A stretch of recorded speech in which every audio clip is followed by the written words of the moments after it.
Infertility is so hard. And it's hard for so many different reasons, and it means so many different things to so many different people.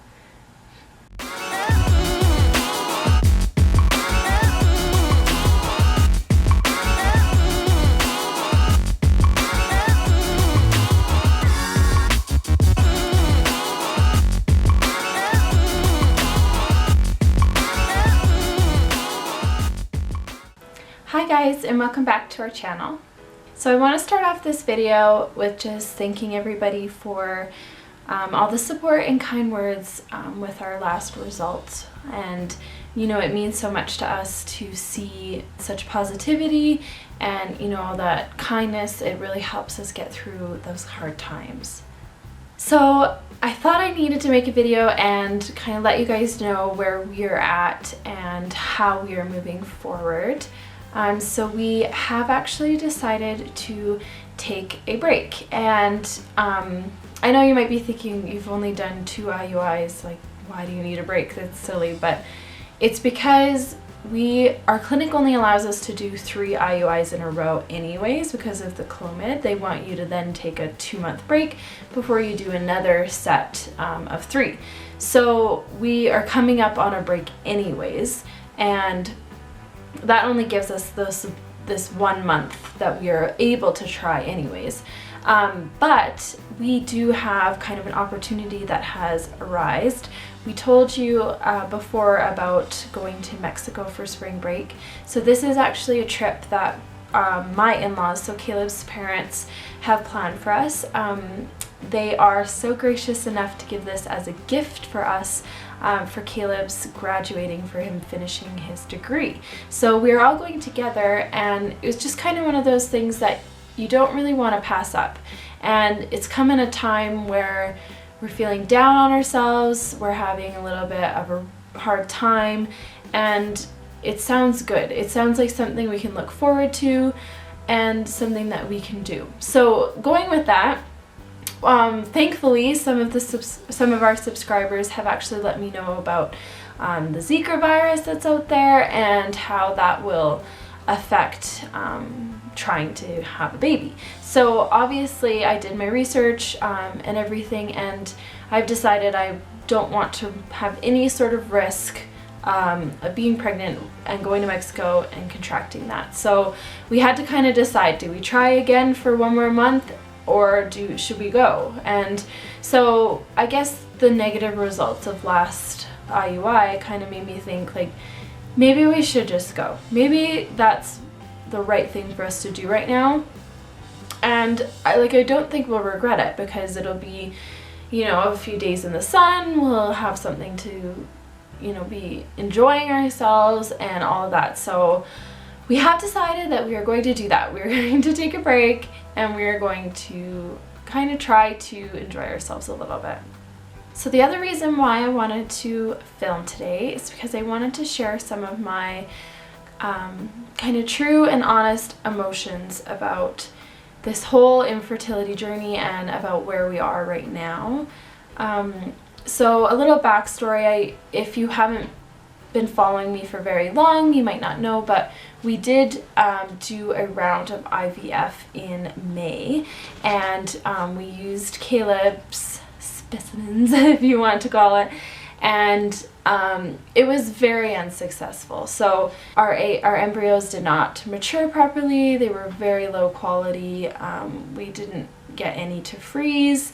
The ones that we had 2 that were of decent quality, and those ones, and when I say decent, I mean just borderline. So we transferred those 2 on day 3, and unfortunately it just wasn't in the cards for us. So we have had that as like a separate journey. So now we've moved on to do the sperm donor, and it's kind of like a refresh button. It's like a new hope and a new, you know, path. But that doesn't mean that I have forgotten about everything we've gone through already.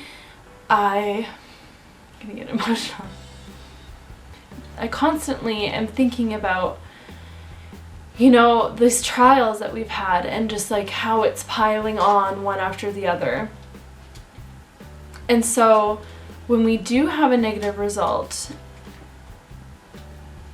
with the IUI, or even when we were trying naturally, it really just weighs on me a lot. And I think part of the reason is that I feel betrayed almost by my body and a little bit by Caleb's body. Like, you kind of think that like a husband and wife, when you fall in love and you are happy together and you're on this right path together. Ellie, just jump. And you kind of think that you're supposed to mesh together. And so I know it sounds funny, but the fact that we cannot have a baby together and that we can't seem to make a family, which is the very one thing that we want, is really hard. It's really hard to accept that, that we're not meshing. And so every time that things don't work for us, it just is like a reminder of that, and it kind of digs deeper and makes it a little bit harder.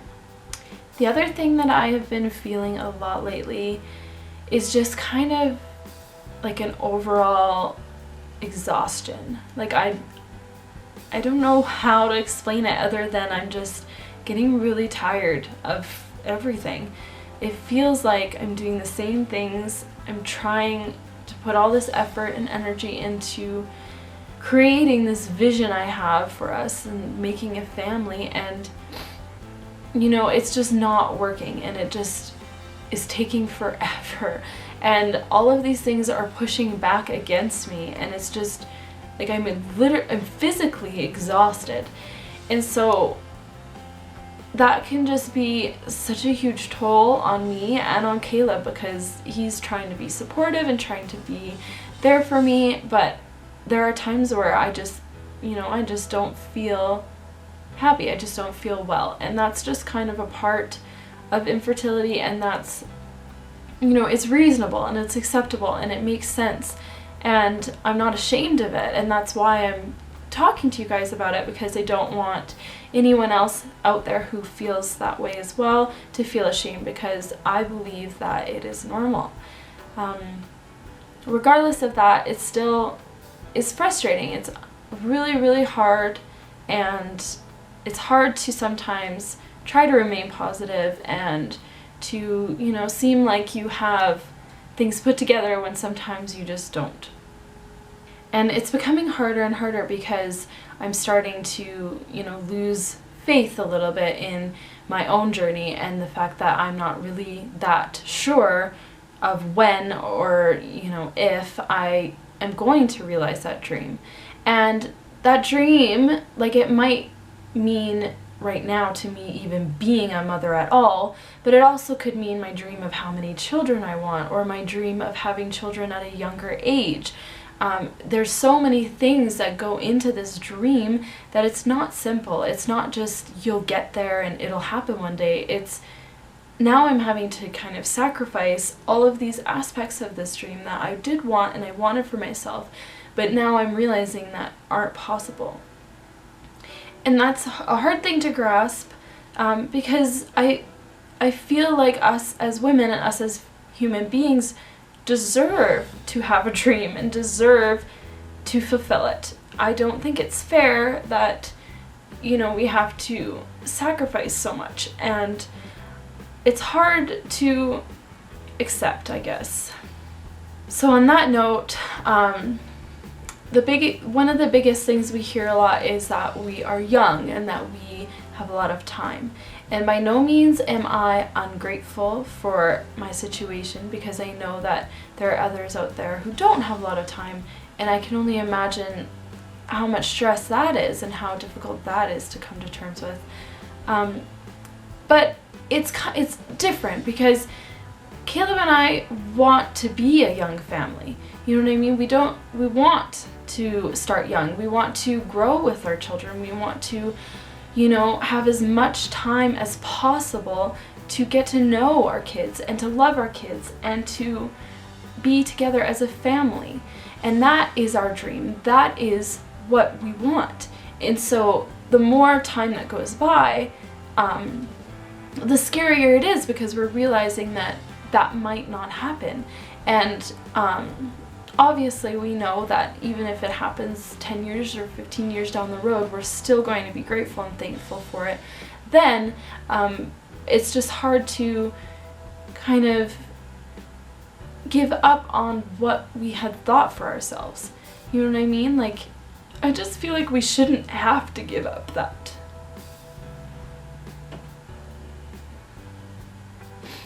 Like, why should I have to give up the one thing that every woman has the right to be?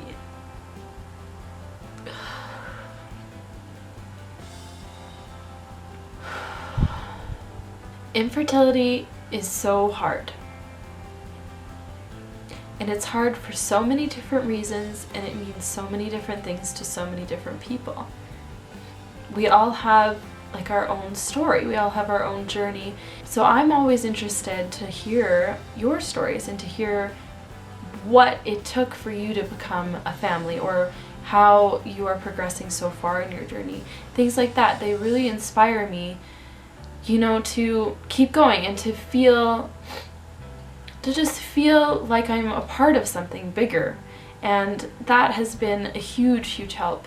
And I think that my viewers and people who watch these videos, I think that's part of why sharing the infertility struggles and stories on YouTube is so beneficial, because, you know, we understand that there's like this whole community of us who are going through very similar things, but we all have our own like specific feelings about it. And so that's kind of why I wanted to bare my soul a little bit to you today. I know it's a little depressing, but you know, it's not always easy to be positive. And so sometimes I think we need to let ourselves break down and be vulnerable in order to build ourselves back up again. So stay tuned, because we have some fun and exciting things coming up with our trip to Mexico and all the other things that go along with that. So please subscribe if you haven't already. Please give it a thumbs up, and we will see you in our next video. Bye, guys. You have one new voice message. Main menu. To review your messages, press 1. First, new message. Okay. Hi, Caleb and Ayla. This is Sarah calling from Dr. Moon's office, just calling with your pregnancy test results. Unfortunately, it is negative today. Sorry to tell you that.